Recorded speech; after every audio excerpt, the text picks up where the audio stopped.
Oke, Assalamualaikum warahmatullahi wabarakatuh.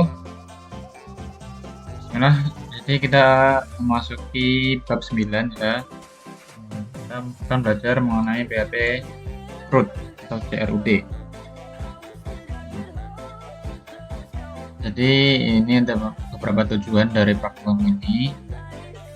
Dapat membuat sebuah form input dan output, kemudian mengimplementasikan operasi CRUD untuk merancang suatu program.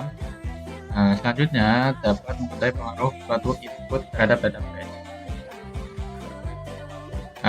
Sebelum itu ada pengantar terlebih dahulu mengenai CRUD atau CRUD, dimana CRUD ini adalah sebuah singkatan ya. Dan sepertinya sudah pernah tak singgung juga di pertemuan sebelumnya.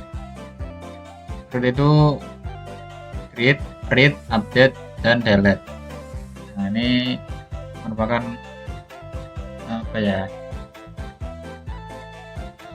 suatu fungsi dalam database. Jadi seharusnya kayaknya juga udah pernah dijelaskan ketika basis data dulu. Nah, mungkin kita bahas kelas saja ya. Ini materinya cuma CRUD tuh. Jadi ini nanti nggak terlalu panjang sih, nanti langsung praktek aja. Jadi yang pertama ada create. Dia namanya create, membuat. Nah, mungkin lebih tak jelasin pakai analogi aja ya. Jadi ada create, read, update, dan delete. Nah, mungkin kita ambil namanya ada create itu membuat data, menambahkan data gitu. Mungkin kita menganalogikan dalam ini perpustakaan, contohnya di OMS aja deh, kan ada sistemnya tuh. Nah, kita pinjam, kemudian cek pinjaman, terus ya dan lain-lain, itu ada cek denda juga kan. Nah, ibaratkan create ini tuh kita sedang meminjam buku, kita meminjam buku nih ke perpustakaan, ke adminnya sana. Nah, itu kita bilang ke sana, kemudian dicekin kan, di scan kan, itu kan. Itu create tuh membuat data, menambahkan data baru. Jadi di NIM kita nanti akan ketika kita cek pinjaman gitu di WA-nya gitu, nanti bakal nambah pinjaman kita, pinjaman buku kita. Misal buku A, kita mau pinjam buku A, kemudian kita berikan ke admin dan di scan itu. Nah, itu akan muncul ketika udah di eksekusi. Nah, nanti ketika kita cek pinjaman NIM pakai NIM kita, nah nanti bakal nambah pinjaman baru. Nah, selanjutnya read, membaca data yang ada. Nah, ini sama aja kayak tadi, cek pinjaman kita. Nah, itu bakal muncul pinjaman kita ada apa aja, berapa buku aja. Kalau misalkan tadi kan udah pinjam buku A, nah jika kita cek pinjaman itu sama halnya dengan fungsi read. Nanti bakal muncul daftar yang buku yang kita pinjam, pinjam A, muncul buku A, masa pengembalian pada tanggal ini. Nah, itu kan udah ada. Kalau mungkin beberapa udah pernah pinjam buku dan cek, kalau yang belum pernah ya intinya kayak gitu sih. Atau mungkin saya coba dulu sekali-sekali pinjam buku di perpus. Nah, nanti ada kayak gitu, cek pinjaman. Selanjutnya update. Nah, gimana untuk memodifikasi atau memperbarui data.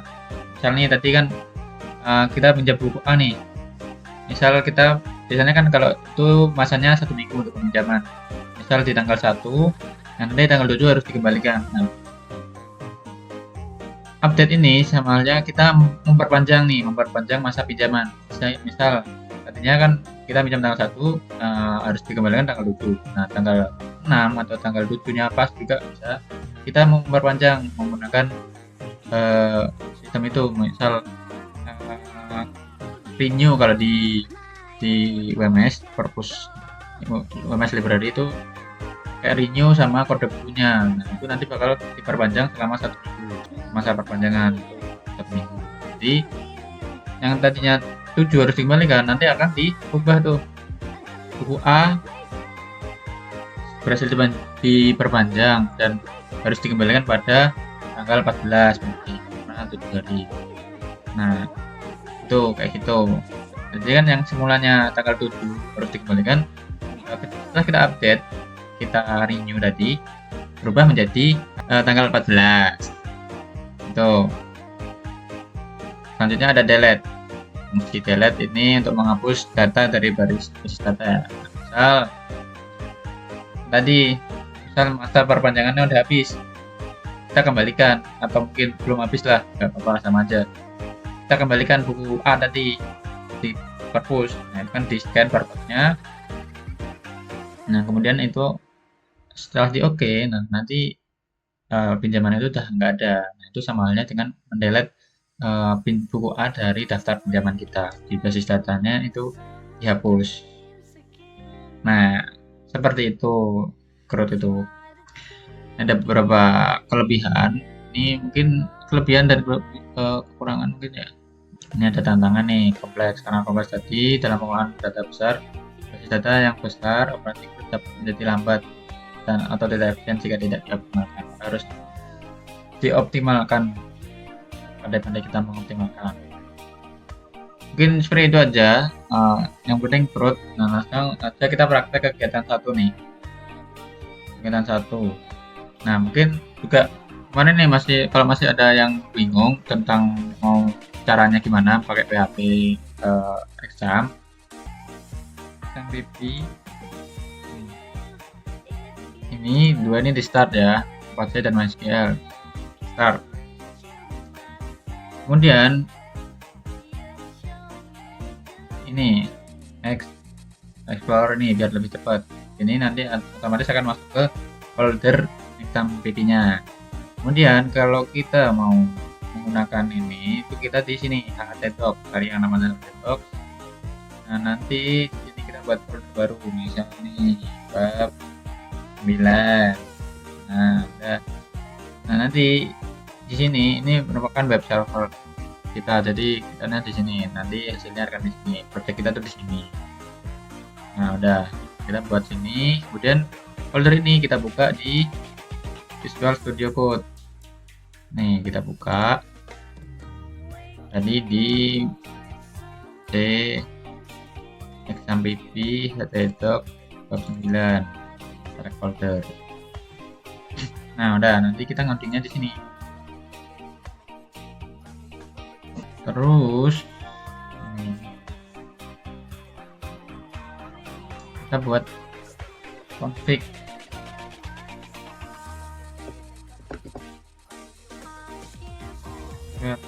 Nah, di sini nih di bagian config kemarin juga beberapa yang masih salah tuh di sini, belum paham, masih belum paham di sini. Database, jadi ini database ini menyesuaikan ya. Jadi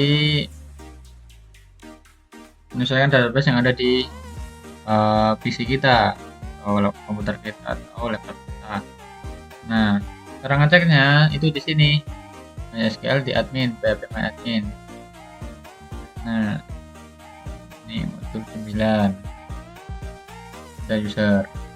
Mungkin kalau ini baru ya, bab 9, misal kita buat bab 9, kita buat database baru, kita akan import ya. Coba kalian tak jelasin lagi cara mengimportnya.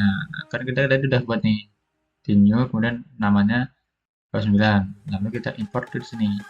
Ini import ini, kemudian ini pilih filenya, ini pilih filenya tadi, SQL-nya, kemudian di bawah import.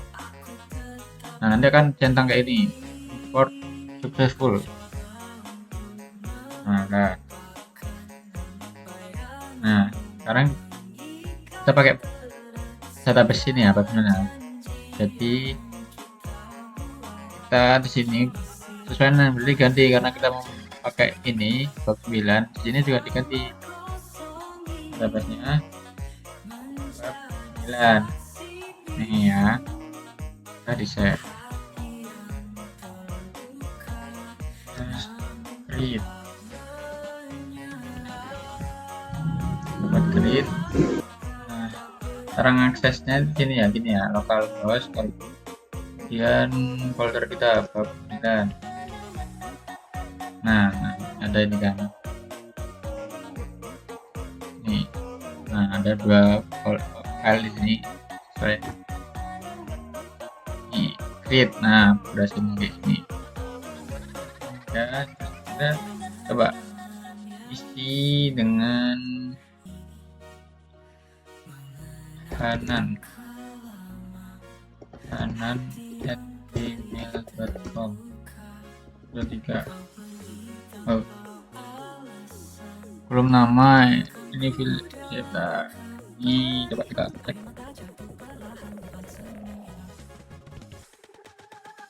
Ini kan pakainya nama, email, password.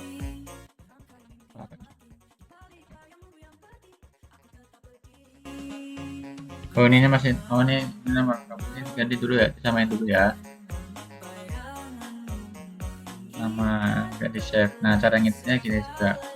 Cara ngedit database ini ada change ini kalau satu kalau mau banyak tinggal pilih nih 1 2 3 misal 3 ini change bisa klik ya kayak gitu. Coba kita refresh. Nah, data berhasil disimpan.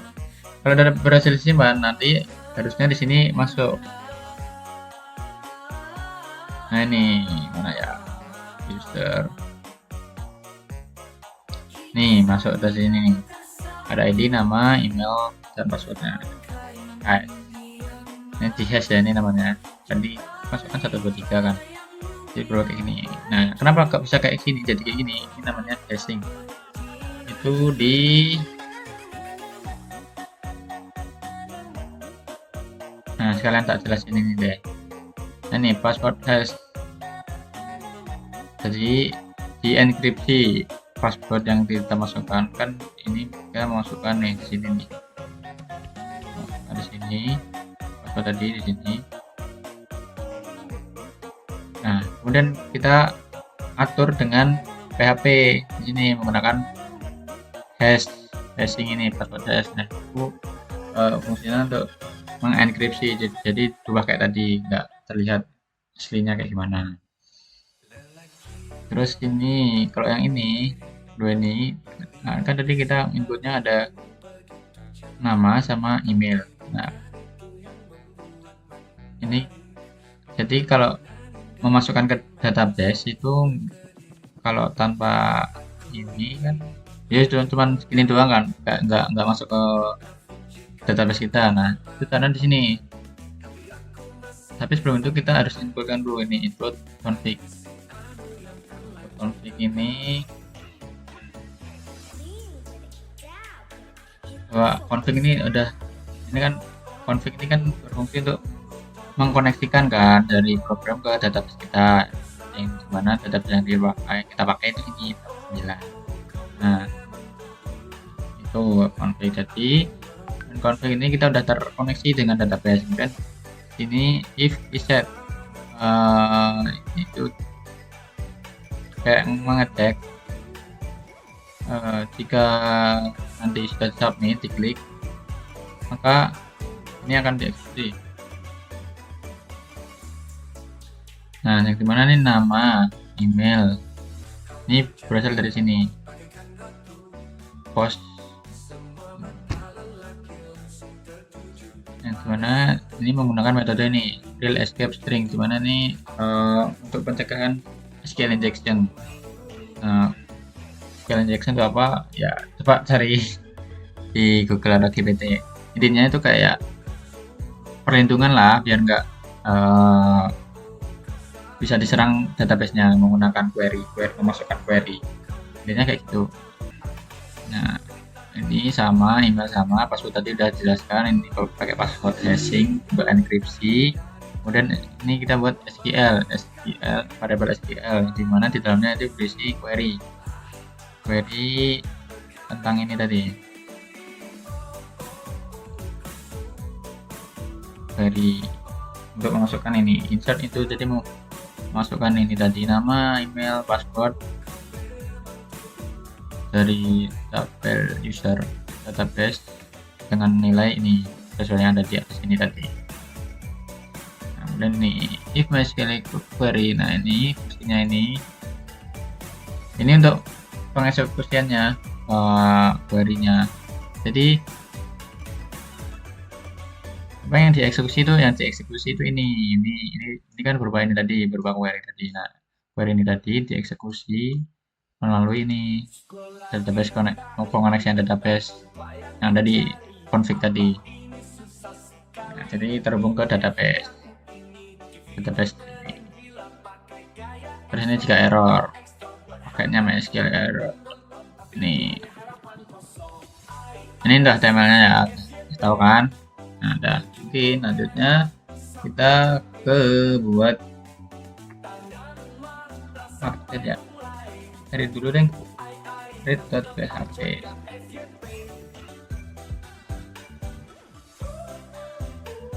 Nah, coba sekarang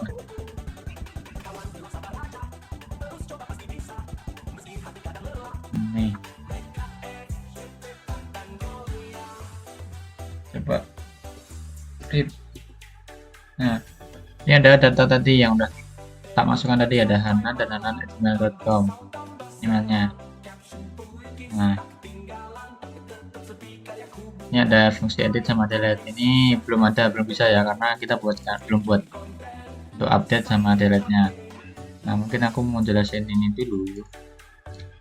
Include ini sama kayak tadi, koneksian nanti kan config-nya berisi koneksi ke database. Nah, jadi ini include juga. Dan ini sama kayak tadi, query-nya ini akan dieksekusi melalui ini database yang terhubung di sini, yaitu bab 9 tadi.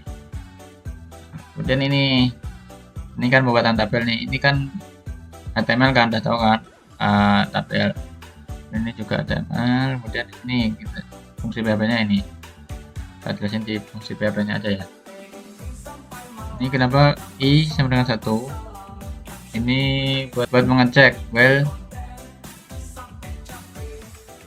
buat penanda aja biar bisa berulangan gitu. Jadi 1 jadi sama 1, penandaan ini nilainya 1. Dan ketika ini perulangan while ketika data terbaca ini dalam satu baris array, nah maka di sini data nama ini akan ditampilkan di sini satu kayak gini, nah ditampilkan ke sini di tiap baris array-nya dalam database. Selanjutnya mungkin ke bab 3. Ya, ini kita membuat update.php.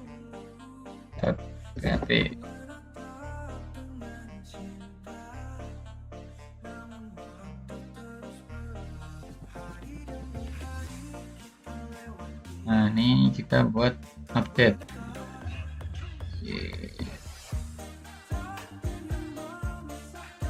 Kita coba tambah lagi ya. Duduk ini, nambah 1. Nah, jadi kita read, kita